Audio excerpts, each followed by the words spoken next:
नमस्कार मित्रों, बट वृक्ष को देव वृक्ष माना जाता है क्योंकि बट वृक्ष की जड़ में ब्रह्मा जी, तने में भगवान विष्णु जी एवं डालियों व पत्तियों में भगवान शंकर का निवास रहता है।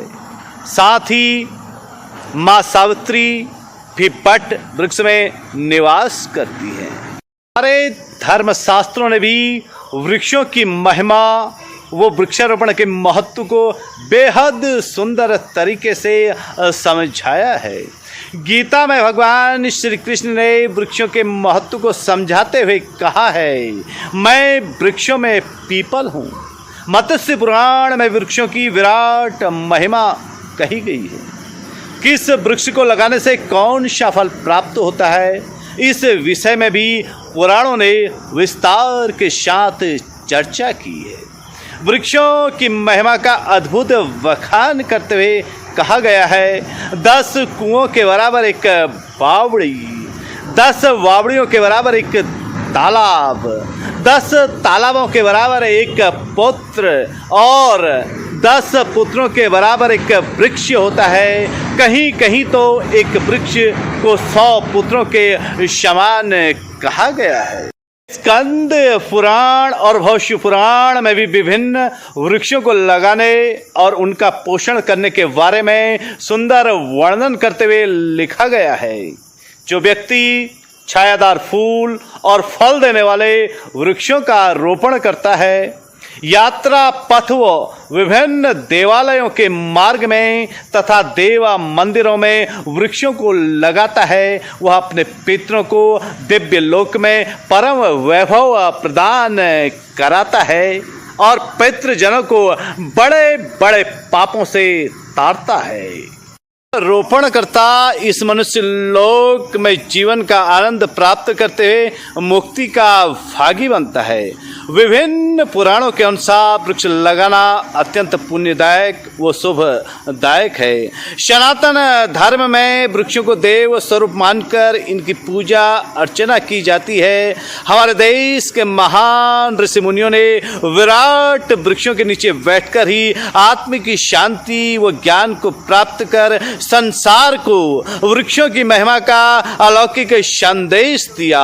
पुराणों में केवल पीपल के वृक्ष और बट वृक्ष का ही गुणगान नहीं किया गया है, बल्कि अनेक वृक्षों को लगाने और पूजा अर्चना से मिलने वाले अमूल्य वरदानों पर भी चर्चा की है। जैसे अशोक का पेड़ लगाने से शोक नहीं होता।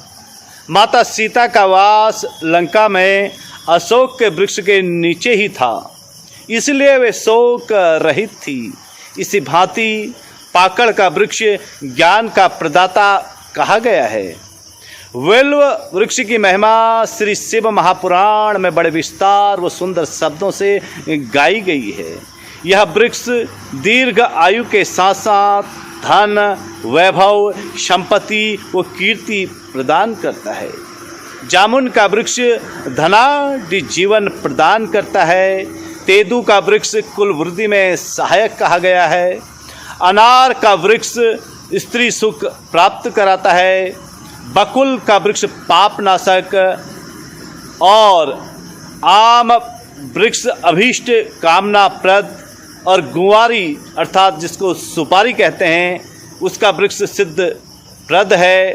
वलकल मधुक अर्थात महुआ तथा अर्जुन का वृक्ष सब प्रकार के कष्टों का निवारण करके अन्न का प्रदाता कहा गया है। इसी तरह इमली, समी वृक्ष, केसर, श्वेत, वट, रुद्राक्ष, शीशम, अर्जुन, जयंती, वेल तथा पलाश एवं इस केले के वृक्ष सहित विभिन्न प्रकार के वृक्षों के रोपण की महिमा पुराण व अन्य धर्म ग्रंथों में बड़े विस्तार व सुंदर शब्दों के साथ गाई गई है।